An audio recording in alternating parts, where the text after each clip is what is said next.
Bem-vindo ao Feedcast, o podcast do canal Fé e Teologia. Você é muito bem-vindo nesse momento e se você tiver alguns minutos aí, seja no seu horário de descanso, seja em algum momento que você estiver mais tranquilo, seria muito bom poder compartilhar a palavra de Deus com você nesse instante. Se for possível, você pegar a sua Bíblia. Se você não tiver algum aplicativo de Bíblia no seu celular, fique à vontade para abrir. E a gente vai aqui fazer uma reflexão e trazer uma mensagem que possa edificar a sua alma e o seu espírito. Se for possível, meu amigo, meu querido ouvinte, tome a sua Bíblia e abra ela na carta de Paulo aos Romanos. Carta de Paulo aos Romanos, capítulo de número 12, versículo de número 2. Nós vamos ler um versículo que se encontra em Romanos 12, versículo 2. É um texto conhecido, mas eu tenho certeza que será de grande edificação para a sua vida espiritual. Mais uma vez, você é muito bem-vindo aqui e meu desejo é que esta mensagem fale ao seu coração e que Deus possa trabalhar na sua vida. Bom, a palavra do Senhor diz o seguinte, Romanos capítulo 12, versículo 2. E não vos conformeis com este século, mas transformai-vos pela renovação da vossa mente, para que experimenteis qual seja a boa, agradável e perfeita vontade de Deus. Talvez na sua versão esteja com algumas palavras diferentes. Talvez vai dizer, e não vos conformeis com esse mundo, mas transformai-vos pela renovação do vosso entendimento, né? Bom, um versículo muito conhecido, muito citado, mas vamos tentar entender ele. Porque eu quero falar nesse momento sobre os perigos da alienação espiritual. Os perigos da alienação espiritual. Veja bem, quando eu leio aqui século ou mundo na sua versão, essa palavra, na sua origem grega, ela tem o sentido de que é como se Paulo estivesse dizendo, olha, não se conforme com o que acontece nesse mundo. Não se conforme com a vida que é levada nesse mundo. Não venha se conformar com o estilo de vida pecaminoso que as pessoas vivem. Não se conforme com o espírito que age nessa época, o espírito do mal. Não se conforme com o mundanismo, não se conforme com a maldade que está no mundo. Não se conforme, ou seja, não se deixe conformar por aquilo que tem feito mal às pessoas, por aquilo que tem distanciado o homem de Deus. Então a palavra século aqui, a gente pode entender como se Paulo estivesse dizendo isso. Olha, não aceite, não coadune o espírito dessa época com a maldade que é feita nessa época, nesse mundo. Não se conforme com esse mundo. Paulo está dizendo isso. E depois Paulo vai dizer, mas transforme a sua mente. Transforme o seu entendimento. Tenha uma outra compreensão daquilo que Deus quer que você compreenda. Tenha uma outra visão. Não guie a sua vida pautada por aquilo que as pessoas estão guiando a vida delas. Aquilo que distancia de Deus, aquilo que nos separa de Deus. Então, o sentido do versículo é esse. Você só vai conseguir entender a vontade de Deus e viver a vontade de Deus, que é boa. A vontade de Deus para mim, para você, para nós, é boa. A gente só vai conseguir experimentar essa vontade a partir do momento que eu não me conformo com as coisas ruins e maldosas que acontecem nesse mundo, com o pecado que age nesse mundo, e também essa não conformidade vai me trazer uma transformação, vai me dar um entendimento correto das coisas. É o que Paulo está dizendo. Eu vou conseguir experimentar a vontade de Deus a partir do instante em que eu sou uma pessoa inconformada e, mais do que isso, eu sou esclarecido dentro daquilo que Deus tem para mim. É interessante que isso sabe, é um conselho que Paulo dá, é uma diretriz que Paulo dá para o leitor da sua carta. Você não deve aceitar ou achar normal aquilo de ruim, de pecaminoso que acontece na sua época, que acontece na sociedade. Porque a partir do momento que você não aceita isso, você está tendo o entendimento correto. A sua mente está sendo transformada porque você está buscando aquilo que é certo. E o que é certo vai te levar à vontade de Deus. O grande perigo é que quando eu me conformo, ou quando a igreja vai se conformando com a maldade do mundo, e a maldade do mundo é aquilo que é o pecado. E o pecado não é só aquilo que nos assusta. Muitas vezes a gente interpreta o pecado como algo que nos assusta. E aí a gente procura sempre considerar pecados, né, aparentemente grandes, pecados, né, nossa, um adultério, um homicídio, não sei mais o que. Sendo que o pecado é tudo aquilo que desagrada a Deus, pecado é tudo aquilo que sai fora da lei de Deus, pecado é tudo aquilo que traz maldade para as nossas vidas. Seja uma mentira, seja um simples engano, seja um pensamento ruim que passa na sua cabeça e às vezes a gente vai dando evasão para aquilo ali. Isso tudo é pecado, isso tudo faz parte desse sistema do mundo. E Paulo está dizendo, olha, a gente não se conforma com isso. Porque quando nós, como cristãos, vamos conformando ou vamos fazendo vista grossa para certos tipos de pecado, a gente condena uns, mas faz vista grossa para outros, a nossa mente não está sendo mais renovada. E a gente vai deixando de experimentar a vontade de Deus na sua plenitude. Quando eu olho para o pecado e eu condeno o pecado, seja ele qual for, aí sim eu estou no caminho da vontade de Deus. Mas o grande problema é esse.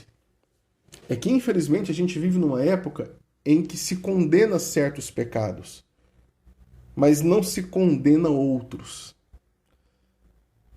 Nós condenamos a idolatria dos católicos, mas muitos cristãos por aí têm se tornado idólatras no sentido político. Nós condenamos o engano que a política traz, que os políticos fazem, mas não condenamos as mentiras que contamos no nosso dia a dia. E isso vai gerando uma mente cauterizada e mais do que isso, a nossa mente vai se alienando da vontade de Deus. O que é essa alienação espiritual? A palavra alienação, ela vai ter vários sentidos. Se você procurar, existe um sentido filosófico, existe um sentido político, sociológico, existe um sentido jurídico, mas a alienação ela traz a ideia de separação, de distanciamento. Já viu quando alguém chega e fala, olha, você é um alienado, a pessoa ali é uma alienada, né? É uma pessoa que não está inserida na realidade, ou está distante da realidade. Vivendo talvez num mundo de faz de conta, num mundo, né, ilusório. Sendo que eu e você não somos chamados para ter essa alienação, esse distanciamento da realidade. Muito pelo contrário. Paulo aqui nos chama para entender essa realidade partindo da ótica das coisas de Deus, condenando aquilo que é pecado, não se conformando com aquilo que está errado, mas buscando sempre um caminho de misericórdia e graça na presença de Deus, buscando sempre um caminho de edificação e de transformação espiritual que nós encontramos dentro da vontade de Deus. Então é necessário a gente ter essa reflexão. Porque essa alienação, como eu disse, esse distanciamento, ela é causada por a gente aceitar e achar que as coisas é isso mesmo. É normal a gente ver que talvez a igreja hoje está mais fria do que antes. É normal a gente achar que as pessoas estão orando menos. É normal. Isso é normal. E aí a gente vai se alienando. E essa alienação é esse distanciamento. Esse distanciamento, ele é, primeiro, um distanciamento espiritual. Segundo, é um distanciamento da própria vontade de Deus. A vontade de Deus, ela não tem que ser uma coisa desconhecida para mim ou para você que crê em Jesus. A vontade de Deus, ela tem que estar na sua vida. Você tem que saber a vontade de Deus para você. E você sabe a vontade de Deus a partir do momento que você lê a palavra, ora e principalmente procura esse entendimento correto das coisas de Deus. E o que Paulo está dizendo é que esse entendimento parte desse inconformismo com tudo aquilo que ofende, que agride a vontade de Deus.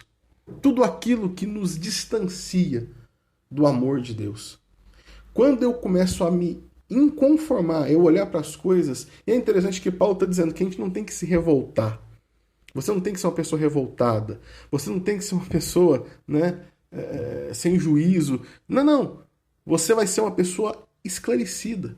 Porque você não vai se conformar com o erro. E você vai experimentar aquilo de bom que Deus tem para você. Então é tempo da gente realmente deixar de lado essa alienação espiritual. Porque essa alienação espiritual nos torna pessoas ou crentes que não estão vivendo dentro da realidade que Deus quer que nós venhamos viver. Mas a gente começa a construir uma fé que não é aquela fé firmada na palavra, mas é uma fé religiosa, superficial, uma fé ilusória, uma fé que não se aprofunda, uma fé que não consegue ir aonde precisa ir. Eu e você somos chamados para ter uma fé real, uma fé que não se abala diante das adversidades, uma fé que não se abala diante do pecado, diante da maldade do mundo. A nossa fé, ela vem para vencer esse mundo, porque a nossa fé está naquele que venceu todas as coisas, aquele que ressuscitou ao terceiro dia e aquele que um dia voltará para nos buscar. Então nós somos chamados para viver esta fé. Nós somos chamados para ter esse inconformismo e para não deixarmos que essa alienação nos alcance. É muito ruim você ser alienado espiritualmente. Você ser uma pessoa que não consegue ter o discernimento correto. Por isso que a palavra de Deus é essencial, e não apenas, a palavra, mas a oração. A leitura da palavra, a meditação da palavra andando junto com uma vida de oração, para que a gente consiga todos os dias condenar a maldade no mundo, denunciar aquilo que está errado, denunciar aquilo, sabe? Não é apenas a mentira do político que está errada, a minha mentira que eu conto no dia a dia também está errada. Não é apenas eu olhar o pecado no outro, eu também olhar o pecado que está dentro de mim e me inconformar com isso e buscar a vontade de Deus, o perdão e a graça na presença do Senhor. Então é isso que Paulo está dizendo. Você vai conseguir, meu irmão, experimentar a boa e perfeita e agradável vontade do Pai a partir do momento em que você tiver um entendimento correto das coisas desse mundo. Saber que tudo aquilo que foge do Evangelho, que tudo aquilo que traz mal ao próximo, que tudo aquilo que desvirtua os valores do reino de Deus é pecado e nós não nos conformamos, não nos dobramos diante daquilo que é errado, seja o que for. Seja o que for. E a gente não vai ter essa conversa de mas hoje em dia é assim mesmo. Hoje em dia a igreja está assim mesmo. Hoje em dia a gente tem que entender que mudou. Os tempos podem mudar, os costumes podem mudar, mas os valores da palavra de Deus, a bondade do Evangelho, o amor de Deus, a justiça de Deus, os valores do reino, eles permanecem, porque eles não são transitórios, eles são eternos. E você é chamado para compartilhar desses valores, para viver esses valores e para ser luz de Deus no meio de um mundo mau. Que Deus possa abençoar a sua vida. Essa foi a nossa reflexão de hoje. Que o Espírito Santo nos ajude a sermos inconformados e a vivermos e experimentarmos aquilo que Deus tem para nós, porque é bom, é agradável, é perfeito. Que Deus te abençoe em nome de Jesus. Continue compartilhando conosco. Continue fazendo parte aqui do nosso canal, Fé e Teologia. E até mais um podcast, o nosso feedcast, que ele possa estar sendo bênção para você, em nome de Jesus.